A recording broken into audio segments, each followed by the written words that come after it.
오늘이 2019년 마지막 주일입니다. 시간이 빨리 갔죠. 그래서 오늘 교회에서는 송년주일로 예배하고, 그 다음에 이제 이틀이 되면 내일 모레 31일은 이제 송구영신 예배를 하게 됩니다. 저희도 31일 오후 9시인가요? 송구영신 예배가 있죠. 주보 광고에 나와 있는데, 그리고 이제 이틀이 지나면 이제 수요일이죠. 2020년이 시작이 됩니다. 참 빨리 시간이 가는 것 같습니다. 이 시점에서 오늘 우리는 과연 하나님의 부르심에 응답하여서 우리가 원하는 삶이 아니라 정말 하나님이 원하는 삶으로의 믿음의 여행을 잘 해왔는지 이 시점에서 한번 생각해 볼 수 있는 시간이 되었으면 합니다. 믿음은 우리가 계속 이 부분에 대해서 함께 말씀을 나누었는데, 믿음은 어떤 것이라고 했습니까? 믿음은 하나님의 부르심을 듣고 응답하는 것에서 시작한다고 그렇게 우리가 들어왔습니다. 하나님의 부르심. 하나님의 부르심은 어떤 부르심인가? 우리로 하여금 안정된 삶에서, 익숙한 삶에서 떠나 낯선 삶으로, 불완전한 삶으로 나가게 하는 부르심이 하나님의 부르심이다, 이렇게 말씀을 나누었습니다. 그런데 우리는 하나님의 부르심에 응답하여 정말 안정되고 익숙한 삶에서 떠나 불완전한 삶으로, 낯선 삶으로 우리가 어느 정도 들어가다가 다시 현실에 안정된 삶에, 익숙한 삶에 머물고 있다는 생각이 자주 듭니다. 이것이 오늘 함께 나누고자 하는 말씀의 주제인데, 만약에 우리가 그렇다면은 믿음의 여행을 잘하고 있는 것일까요? 잘 못하고 있는 것일까요?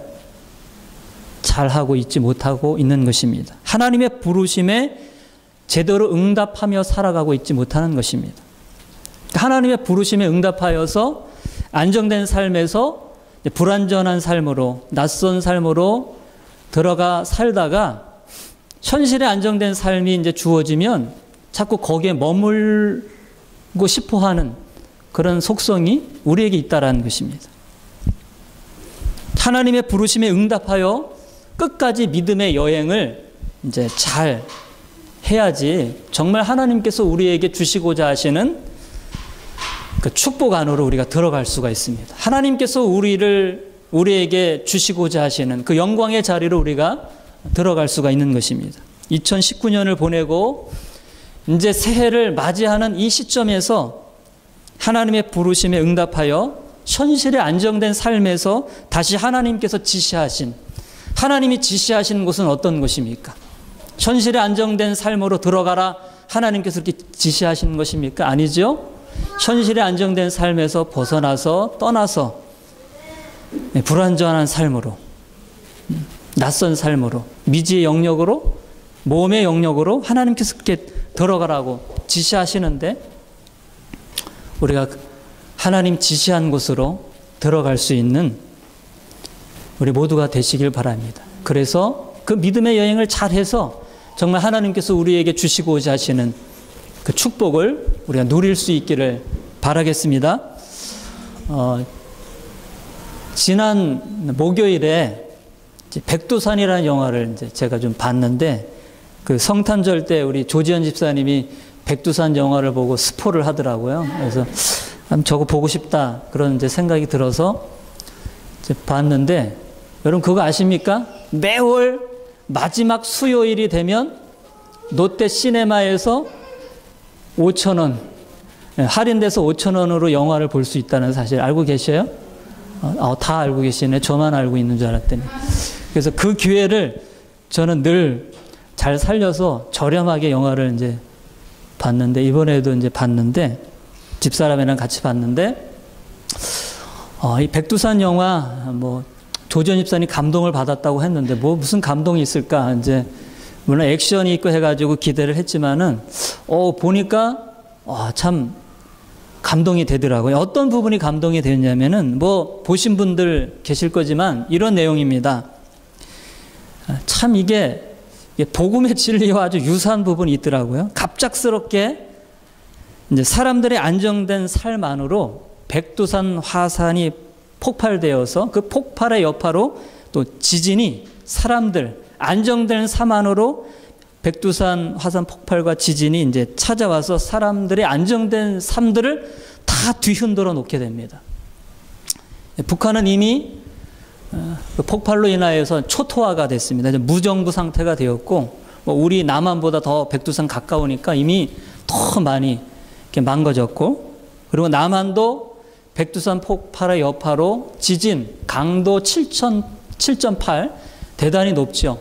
이 7.8의 지진으로 인하여서 이 서울 도시가 완전히 이렇게 무너져 내리는 장면을 보게 되는데, 정말 압이 한순간에 압이 귀환이 되는 모습을 보게 됩니다. 그런데 백두산 화산은 1차 폭발이 되었고 2차, 3차 추가 폭발이 예측되어지고 이제 4차 폭발까지 예측이 되어지는데, 문제는 1차 폭발이 되었고 2, 3차는 조금 약한데 4차 추가 폭발은 너무나 그 폭발의 압력이 커가지고 남한과 북한이 거의 복구 불능 정도가 될 정도로 파멸에 이르게 된다는 예측이 나왔습니다. 그래서 이러한 위기 상황에서 관계자들이 회의를 하는데, 그 가운데서 그 강복래 교수, 지질학 교수가 있는데 마동석 배우가 이제 그 역할을 맡았는데, 그 강복래 지질학 교수가 이 4차 추가 폭발을 이제 막기 위해서 이제 압력을 이렇게 완화시켜서 재앙으로부터 이 한반도를 구해내기 위해서는 이러한 대안이 있습니다. 이제 대안책을 내놓게 되어지는데, 그 대안책은 무엇이냐면은 화산이 터지고 있는 백두산 근처 지하 탄광 속으로, 지하 깊은 탄광 속으로 들어가서 핵탄두를 터뜨려서 4차 추가 폭발, 백두산 그 폭발의 압력을 낮추어서 이 지진의 여파를 줄이는 것입니다. 그래야지만 이제 이 한반도를 그 위기로부터 구해낼 수 있습니다.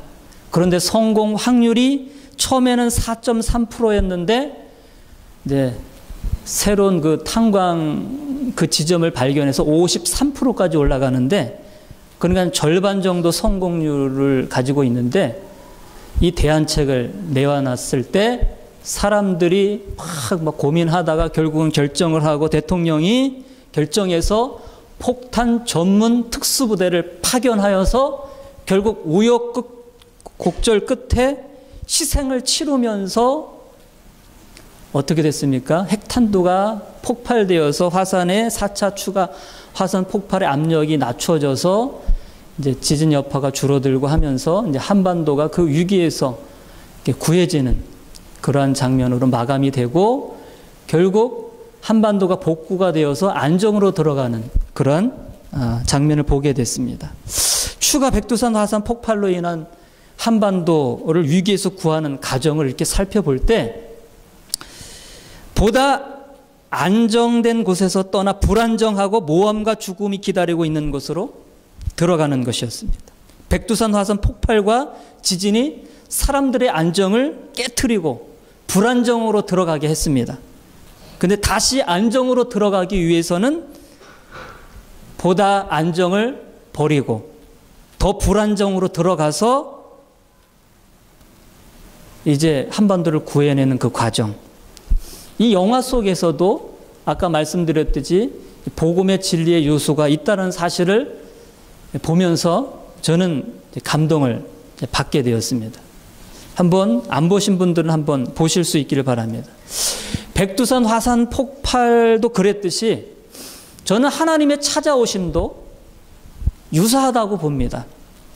뭐 똑같은 그런 현상은 아니지만은 유사한 부분이 있는데, 백두산 화산 폭발, 안정된 사람들의 삶 안으로 그 폭발이 찾아와서, 지진이 찾아와서 사람들을 다 뒤흔들어 놓고 불안정으로 들어가게 하는 그 장면.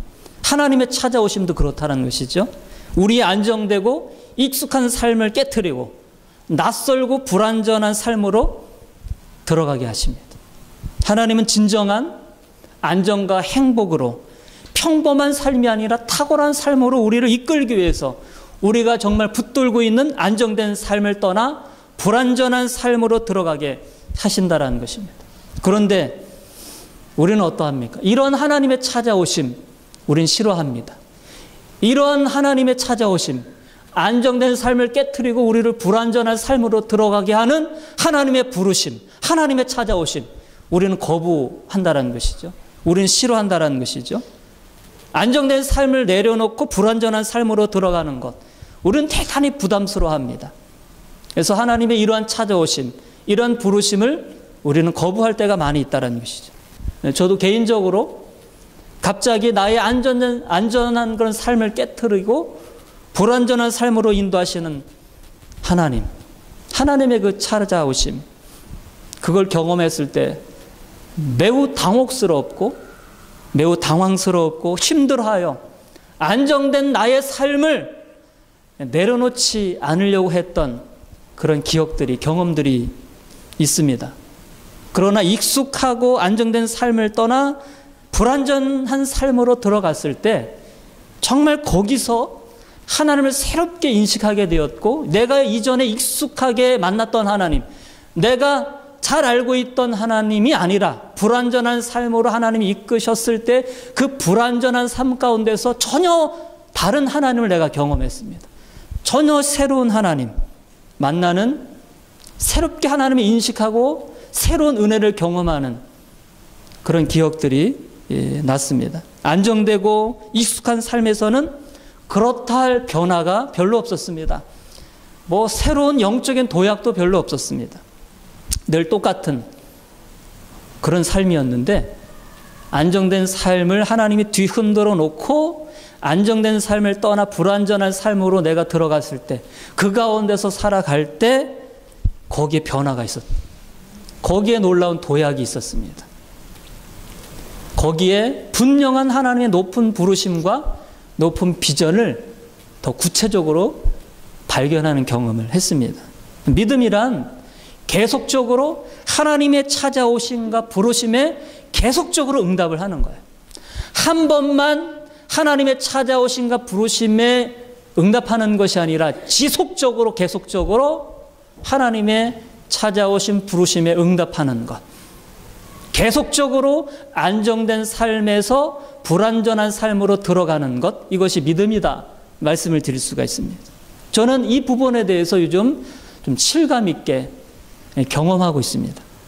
그런데 우리가 나누고자 하는 것은, 우리의 모습을 한번 보면 하나님의 부르심에 응답하여 안정된 삶에서 불완전한 삶으로 들어가다가도 또다시 이전에 익숙하던 삶으로 들어간다는 것입니다.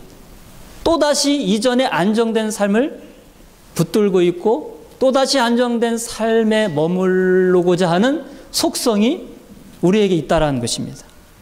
저도 하나님의 부르심에 응답하여서 이제 안전한 그런 삶을 좀 떠나서 불안전한 삶으로 살아가다가 현실에 이 안정이 주어지면 거기에 자꾸 안주하려는 모습이 저에게도 많이 있음을 발견하게 됩니다.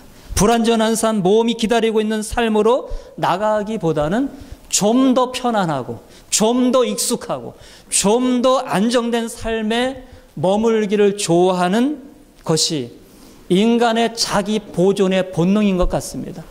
이 본능이 우리 안에 있다는 것이죠. 좀 더 편안하고 좀 더 익숙하고 좀 더 안정된 삶을 지향하고 거기에 머물려고 하는 그런 본능이 우리 안에 있다는 것이죠. 오늘 본문에 등장하고 있는 아브라함에게도 저는 이 모습을 발견할 수가 있었습니다. 아브라함 너무나 잘 알지요. 갈대아 우르에서 하나님의 부르심을 받게 되지요. 그 영광의 하나님이 아브라함에게 찾아오셔서, 그렇죠, 하나님 자신의 영광을 보여주고 하나님이 지시하시는 그 말씀, 갈대아 우르 본토 친척 아베 집을 떠나 갈대아 우르를 떠나서 내가 지시할 땅으로 가라. 하나님께서 이렇게 말씀하시자 아브라함은 그 말씀에 반응하여서 안정된 삶을 버리고 불안전한 곳으로 미지의 영역으로 유랑 생활을 시작하였습니다. 갈대아 우르 아브라함의 고향이지요. 갈대아 우르는 지금 어느 곳입니까? 이라크 유프라테스 강 하루에서 서쪽에 있는 도시로 문헌에 보면 달의 신 난나르라고 불리우는 우상을 숭배하는 도시가 바로 갈대아 우르였습니다. 그런데 아브라함의 아버지 데라는 이 달의 신 난나르 우상을 섬기는 누구였냐면은 제사장이었다고 합니다. 조상 대대로 갈대아 우르에서 달의 신 난나르와 같은 우상들을 만들어 파는 생업을 바로 아브라함의 아버지 데라가 하였고, 그러니 데라의 아들 아브라함도 아버지를 따라서 우상을 섬기고 우상을 팔아 돈을 버는 생업에 종사했다고 볼 수가 있습니다. 우상을 섬기고 우상을 만들어 장사하여 사는 아브라함과 그의 가족, 물질적으로 부자였을 것이고 사회적으로 대우를 받았을 것이며 갈대아 우르에서 안정된 터전을 잡고 어느 정도 부와 명예를 누리며 살아갔을 것이라고 생각할 수가 있습니다. 그런데 하나님께서 어느 날 우상을 섬기는 아브라함에게 찾아오셔서 하나님의 자신의 엄청난 영광을 나타내 보이시고 갈대아 우르를 떠나 가나안 땅으로 가라고 말씀을 하신 것입니다. 이것에 근거한 말씀이 있습니다.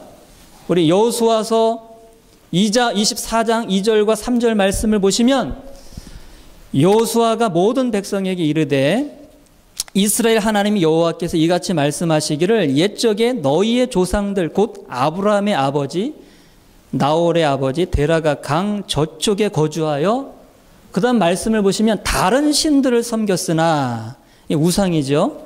내가 너희 조상 아브라함을 강 저쪽에서 이끌어내어 가나안 온 땅에 두루 행하게 하고 그의 씨를 번성하게 하려고 그에게 이삭을 주었으며, 이렇게 말씀하고 있습니다. 근데 아브라함과 그의 가족이 강 저쪽에서 하나님이 아닌 우상을 섬겼다, 이렇게 알 수가 있죠. 그리고 사도행전 7장 2절 말씀을 보시면 우리 조상 아브라함이 하란에 있기 전입니다. 우리 오늘 읽었던 그 말씀 중에 이제 하란이 나오는데, 하란에 있기 전에 메스보다미아 있을 때 영광의 하나님이 아브라함에게 보여 이르시되 내 고향과 친척을 떠나 내가 내게 보일 땅으로 가라 하셨다, 이렇게 말씀하고 있습니다. 아브라함은 갈대아 우르에서 우상을 섬겼습니다. 그런데 그런 아브라함에게 하나님께서 아까도 말씀했듯이 하나님께서 그 아브라함에게 나타나 영광을 보이시고 내 고향과 친척을 떠나 내가 내게 보일 땅 가나안 땅으로 가라 하신 것입니다. 이 아브라함과 그 가족들은 갈대아 우르, 그 안정된 기반과 터전이 있는 갈대아 우르를 떠나 하나님이 지시하신 가나안 땅으로 가게 된 것입니다. 고향 땅 갈대아 우르, 모든 삶의 안정과 기반이 있는 갈대아 우르를 떠나 낯선 곳, 불안한 곳으로 간다는 것. 하나님이 지시하신 곳은 낯선 곳입니다. 미지의 영역입니다. 모험이 기다리고 있는 것입니다. 불안전한 곳입니다. 그 하나님이 지시하신 곳으로 간다라는 것, 모든 안정된 기반을 다 내려놓고 포기하고 불안정한 곳으로 그 영역으로 들어간다라는 것, 쉽습니까? 쉽지 않습니까? 쉽지 않습니다. 어렵습니다. 그러나 생각해 볼 수 있는 것은 얼마나 아브라함의 강력한 하나님의 찾아오심과 하나님의 부르심이 있었다면 아브라함이 그 모든 재산과 모든 안정된 기반을 다 내려놓고 포기하고 떠날 수 있었습니까? 생각해 볼 수 있습니다. 강력한 하나님의 찾아오심, 강력한 하나님의 부르심이 아브라함을 그냥 사로잡은 것이죠. 거기에 아브라함이 반응하여서 모든 안정된 기반을 다 내려놓고 그 미지의 영역으로, 불안정한 곳으로 들어간 된 것이죠. 자, 그런데 제가 말씀드리고자 하는 것은 여기까지는 좋았다라는 것입니다. 아브라함이 갈대아 우르에서 떠나 하나님이 지시하신 곳을 곧 가나안을 향해 가다가 중간 지점 어디입니까? 하란 땅에 오게 되었습니다. 이 지도상에 이렇게 보더라도 제가 찾아봤는데 갈대아 우르와 하란과 가나안 거의 이 하란이 중간 지점이더라고요. 지도상에 봐더라도 갈대아 우르를 떠나서 거의 중간 지점 하란에 이제 아브라함과 그의 가족이 이제 이르렀는데 31절을 보면 갈대아 우르를 떠나 가나안 땅으로 가고자 하더니 자 보십시오. 갈대아 우르를 떠났죠. 그리고 하나님이 지시하신 곳 가나안 땅으로 가고자 하더니 어디에 이르러? 하란에 이르러 거기서 어떻게 하였다? 거류하였다 이렇게 말씀하고 있습니다. 지금 아브라함이 가야 할 곳은 어디라고요? 하란입니까? 가나안입니까? 가나안입니다. 하나님이 지시하신 곳은 하란 땅이 아니라 가나안 땅입니다. 그런데 아브라함은 어디에 머물렀다고요? 하란에 머물렀다는 것입니다. 고향 땅인 정들고 안정된 삶의 기반이 있는 갈대아 우르를 떠난 것, 정말 하나님의 부르심에 잘 반응하고 잘 응답한 것입니다. 그런데 중간 하란에 왔을 때 하란에 머물렀던 것은 뭔가 문제가 있다는 것이죠. 아브라함과 그의 가족은 하란에서 뭐 잠깐이 아니라 뭐 잠시가 아니라 그냥 가나안에 들어가기 위한 하나의 잠깐 머물렀던 정도가 아니라 꽤 오랫동안 하란에 머물렀다고 볼 수가 있습니다. 분명히 아브라함이 가야 할 목적지는 하나님이 지시하신 곳 가나안 땅인데 하란에 이르러서 거기에 꽤 오랫동안 머물렀다는 것입니다. 왜 그렇다면 아브라함이 하란에 꽤 오랫동안 머물렀다고 볼 수 있습니까? 그거는 이렇게 유추를 해보면은 32절을 보면은 두 가지로 볼 수가 있는데 32절을 보면 아브라함의 아버지 데라는 205세가 되어 하란에서 죽었다고 말씀하고 있습니다. 아브라함은 지금까지 누구를 의존했다고 볼 수 있습니까? 아버지를 의존했겠죠. 데라 아버지를 의존했죠. 유랑 생활을 할 때 아브라함이 유랑 생활을 할 때 힘이 되었던 아버지. 그렇죠? 여기까지 오면서 그래도 나름대로 의존했던 그 아버지가 갑자기 죽게 되자 낙심이 찾아왔습니다. 불안이 찾아왔습니다. 그나마 안정된 삶을 떠나 불안전한 삶으로 나갈 때 의지되고 힘이 되었던 아버지 데라가 죽자 정신적인 안정의 기반이 되었던 아버지가 사라지자 불안이 찾아왔고 그 불안 때문에 더 이상 낯설고 불안정한 곳으로 유랑 생활을 시작하기란 쉽지 않았다는 것이죠. 의지하던 아버지의 죽음으로 인한 불안과 낙심이 아브라함으로 하여금 하란에 꽤 오랫동안 머물게 했던 요인이라고 볼 수가 있다는 것입니다. 이것이 첫 번째 요인이고 두 번째 요인은 아브라함이 하란에서 머물게 된 두 번째 요인은 하란에서 무엇이 주어졌습니까? 아브라함에게 현실의 안정된 삶이 주어졌다는 것입니다. 하란은 하나님이 지시하신 곳인 낯설고 불안전한 가나안 땅과는 좀 더 안정된 곳이었습니다. 하란에 점점 머무르면서 아마도 거기에는 친척들도 있었을 것이고 하란은 먹고 살기가 좋았고 거기서도 아마 유추하건대 갈대아 우르에서 했던 것처럼 우상을 만들어 팔아 장사를 하여 돈을 벌었을 것으로 짐작이 됩니다. 돈도 벌고 친척도 있고 먹고 살기 괜찮으니까 더군다나 가나안 땅으로 가라는 하나님의 부르심은 그 계시는 점점점 희미해지니까 아브라함은 꽤 오랫동안 하란에서 거류한 것 같습니다. 이것이 문제라는 것입니다. 갈대아 우르에서 나올 때는 분명한 하나님의 부르심이 그를 사로잡아 유랑 생활을 시작했는데 하란에서 이런저런 요인으로 인하여서 생활이 좀 안정이 되자 안정된 생활에서 또다시 낯선 곳으로 미지의 영역으로 불안정한 곳으로 나가지 못하게 된 것이라는 것입니다. 안정이 주어지면 그 안정을 떠나 불안정으로 들어가기가 쉽지 않다라는 것입니다.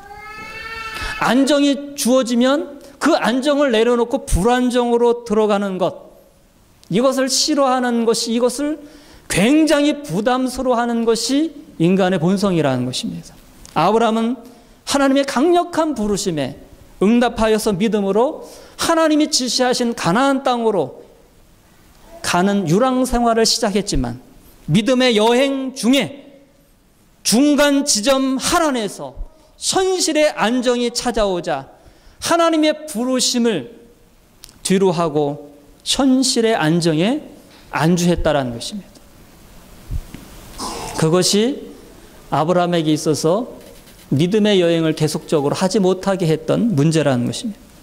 처음 하나님의 부르심에 응답하여 믿음의 여행을 시작할 때도 안정된 삶에서 불안정한 삶으로 들어가기가 쉽지 않지만 안정된 삶에서 떠나 불안정한 삶으로 들어갔다가도 중간에 또다시 현실에 안정된 삶이 주어지면 그 현실에 안정된 삶을 내려놓고 불안정한 삶으로 들어가기란 더더욱 어렵다라는 것입니다. 왜냐하면 안정된 삶을 떠나 불안정한 삶으로 들어가다 보니 고통스러운 것도 많이 있죠. 불편한 삶이 많이 있음을 실감하게 경험하게 되기 때문에 자꾸 사람은 과거 안정된 삶을 그리워합니다. 누가 그랬죠? 이스라엘 백성들 애굽에서 안정된 애굽에서 나와 불안정한 어디로 들어갔습니까? 광야로 들어갔습니다. 광야로 들어가니까 먹을 것이 없습니다. 마실 것이 떨어지자 광야보다 이전에 안정된 애굽 생활을 이스라엘 백성이 그리워했다라는 것입니다. 그래서 다시 애굽으로 돌아가고자 했다라는 것이죠. 아브라함은 지금 안정된 갈대 우르를 떠나 하란에 오기까지 많은 고생을 했을 것입니다. 먹고 마시고 자는 문제가 유랑 생활을 하면서 힘들었을 것입니다. 그래서 안정된 갈대아 우르에 대한 그리움이 있었을 것입니다. 그러다가 하란에 오자 갈대아 우르보다는 못하지만 안정된 생활이 하란에서 좀 주어지자 안정된 삶을 포기하고 또다시 불안정한 삶으로 가나안 땅으로 가는 것을 꺼려했을 것이라고 생각해 볼 수 있습니다. 그래서 아브라함과 그의 가족은 하란에서 꽤 오랫동안 머물게 되었던 것입니다. 그렇게 생각해 볼 수 있죠? 그렇죠? 자, 그런데 하나님께서는 그와 같은 아브라함을 그냥 내버려 두셨습니까? 아브라함이 하란에 그냥 머물러 안정된 삶에 그냥 머물러도록 하나님이 그냥 그렇게 내버려 두셨습니까? 아니죠.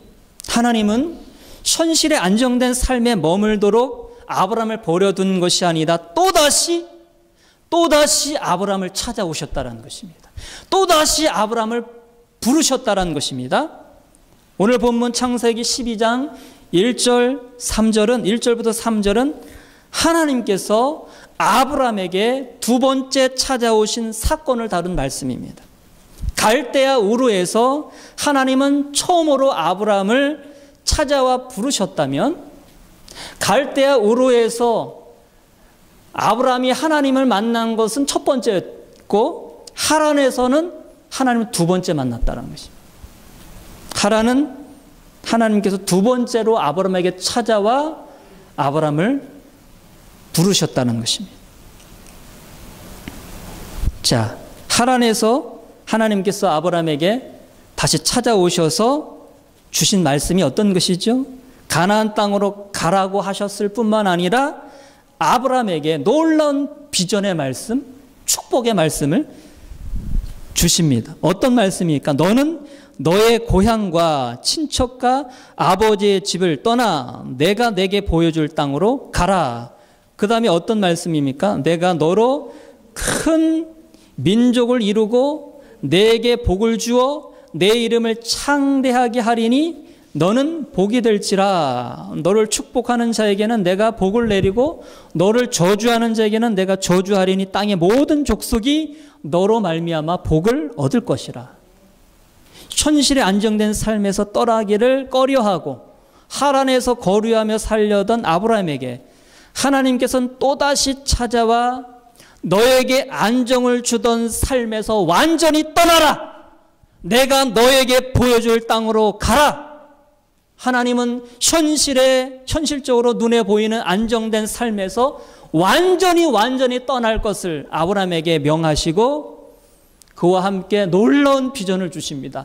놀라운 축복의 말씀을 주십니다. 이전에 한 번도 상상할 수 없었던, 꿈꿔보지도 못했던 비전의 말씀, 축복의 말씀. 내가 너로 큰 민족을 이루게 하겠다.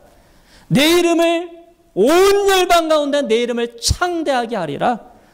너가 복의 통로가 되어 땅의 모든 민족이 너로 말미암아 복을 얻게 될 것이다. 이게 얼마나 놀라운 축복의 말씀입니까? 단지 내가 지시할 가나안 땅으로 가라. 이 말씀만 주신 것이 아니라 엄청난 비전의 말씀, 축복의 말씀을 함께 동시에 주셨고 이 말씀에 아브라함은 큰 지지를 얻게 되었고 이 말씀에 다시 이끌려서 4절을 보면 이 아브라함이 여호와의 말씀을 따라 갔다. 다시 하나님이 지시한 가나안 땅으로 갔다. 이렇게 말씀하고 있습니다. 하나님의 높고 탁월한 부르심에 우리는 계속적으로 응답하여 현실에 안정된 삶에서 계속 떠나는 연습을 해야 됩니다. 하나님이 이끄시는 낯선 삶으로, 불완전 삶으로 계속적으로 들어가야 합니다. 처음에는 하나님의 부르심에 응답하여 떠남을 시작했다가 중간에 멈춰서는 안 됩니다. 하란에 머물러서는 안 됩니다. 낯설고 불완전한 삶이 힘들다고 해서 중간에 현실에 안정된 삶에 안주하려 해서는 믿음의 여행을 지속할 수가 없습니다. 믿음의 여행은 하나님이 지시하신 곳으로 끝까지 가는 것입니다. 끝까지 가야 큰 민족을 이룰 수 있고 끝까지 가야 이름이 창대해질 수 있고 끝까지 가야 복의 통로가 될 수가 있다는 것입니다. 중간에 멈춰서는 안 된다는 것이죠.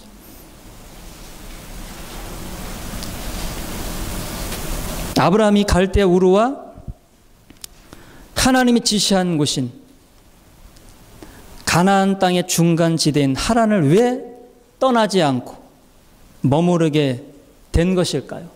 무엇 때문에 그 중간 지점에서 머물렀을까요? 불안 때문입니다.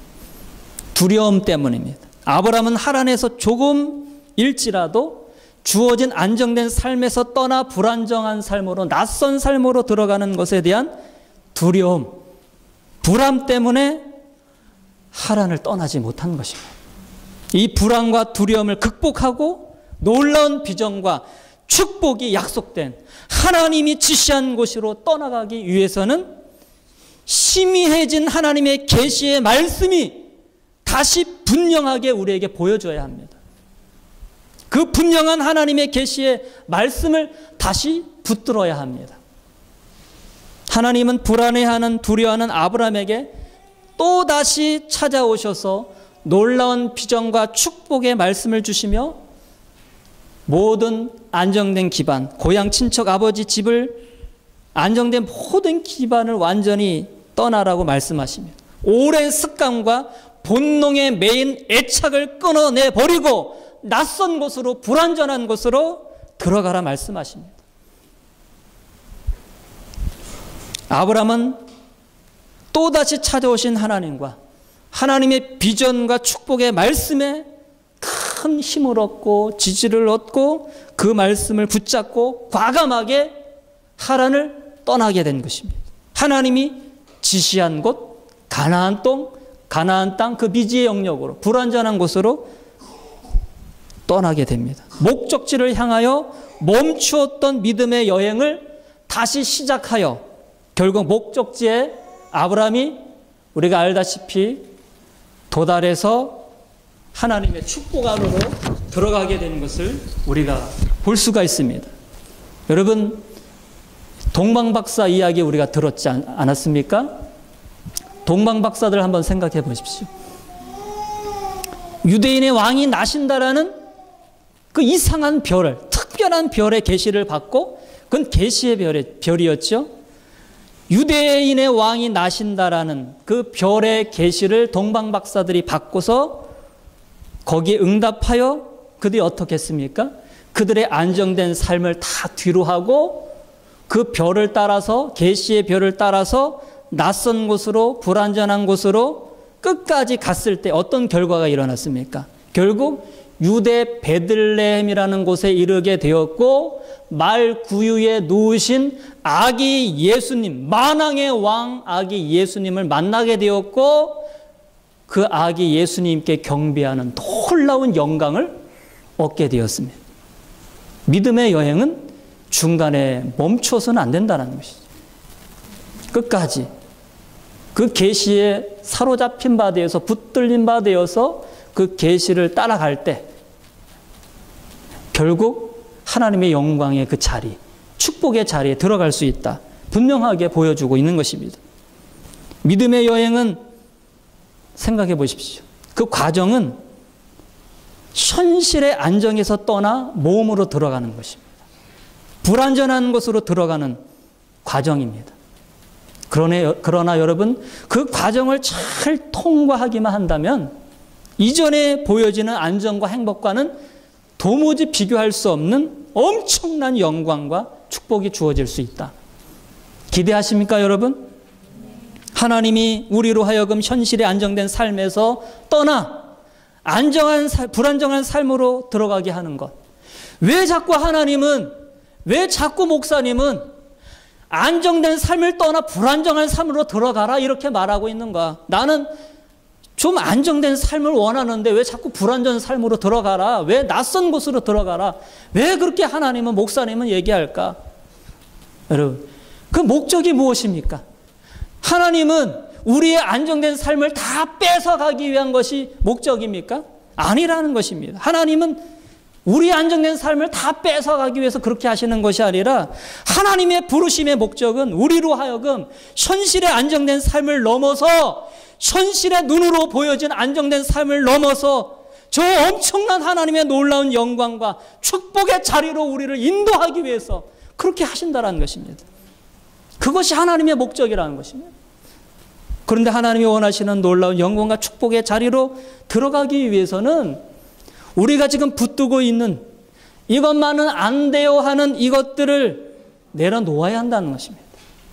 이것이 하나님의 그 영광의 자리, 축복의 자리로 들어가는 데 있어서 방해되는 것이 우리가 붙들고 있는 안정된 삶이라는 것입니다. 그래서 그 안정된 삶을 하나님이 내려놓으라는 것입니다. 때로는 하나님께서 우리가 살아가는 이 세상에서 안정된 삶을 주시죠. 돈도 주시죠. 물질도 주시죠. 그거 없이면 우리가 어떻게 살아갑니까? 문제는 거기에 매여 있다는 것이 문제지요.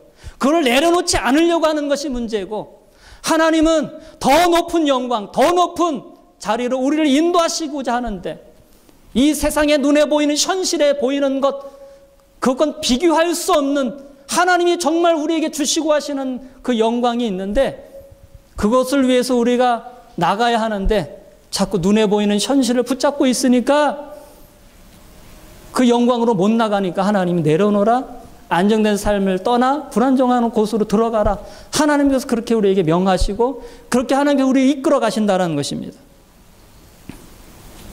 그런데 우리는 이 하나님의 부르심의 목적을 제대로 알고서 지금 그 부르심에 응답하여 믿음의 여행을 제대로 하고 있습니까? 끝까지 안정된 삶에서 불안정한 삶으로 지금 나가고 있습니까? 한번 우리 자신들을 이 시점에서 돌아볼 수 있기를 원합니다. 우리는 지금 믿음의 여행을 하다가 인생의 어느 중간 지점에서 현실의 안정된 삶을 내려놓지 못하는 것, 그것이 있지 않습니까? 그걸 내려놓으면은 불안하고, 그걸 내려놓는 것이 두려우니까 자꾸 그것을 붙잡고 있지는 않습니까? 그것이 믿음의 여행을 하는 데서 방해되는 것이 아니겠습니까? 우리에게 있어서 우리 자신들을 한번 돌아볼 수 있기를 원합니다. 현실의 안전한 삶을 떠나는 것에 대한 불안과 두려움을 우리가 극복하고 다시 하나님의 부르심에 응답하여 다시 하나님이 지시하신 곳으로 나가기 위해서는 다시 복음의 계시의 비춤을 받아야 합니다. 그래야지 다시 우리가 하나님이 지시한 곳으로 나아갈 수가 있습니다.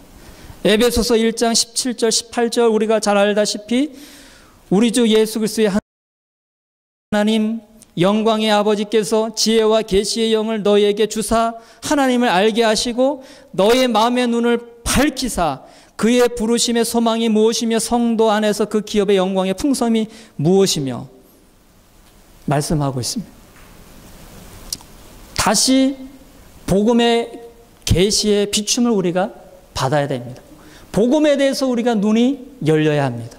현실의 이 영역을 넘어 눈으로 보여지는 이 현실의 안정된 삶의 영역을 넘어서 정말 그 복음 안에 감추어 주인 그 하늘의 그 영광과 하늘의 축복을 우리가 다시 붙들어야 되고 다시 보아야 합니다. 하나님이 이전에 찾아오셨던 아브라함을 또다시 찾아와 놀라운 계시의 말씀을 들려주었듯이 우리에게도 이전에 이미 복음의 비춤을 우리가 받았고 그 복음의 비춤을 받아서 믿음의 여행을 시작했었는데 그러나 우리가 자꾸 안정된 삶에 머물러 있기 때문에 또다시 아브라함을 두 번째 찾아오신 하나님 우리에게 찾아오셔서 첫 번째 복음의 비춤을 주셨던 그 하나님이 또다시 우리에게 찾아오셔서 복음의 비춤을 우리에게 비추셔야 합니다. 그리고 그 복음의 비춤의 눈이 열려서 그 하나님의 엄청난 우리를 이끄시고자 우리를 인도하시고자 하는 그 영광에 우리가 눈이 열려서 현실에 안정된 삶을 내려놓고 그 하나님이 지시하신 곳으로 나아가야 합니다. 복음의 계시를 붙잡아 놀라운 영광과 축복이 기다리고 있는 하나님이 지시하신 곳으로 믿음의 여행을 다시 시작하겠다라는 믿음의 결단이 바로 이 시점에서 우리 가운데 있기를 원합니다. 송년주의를 보내면서 송구 영신을 이제 예배를 하면서 그리고 내년을 맞이하면서 새해를 맞이하면서 멈추었던 믿음의 여행을 다시 시작해야겠다. 이 결단이 우리 모두에게 있기를 간절히 바라겠습니다. 하나님 아버지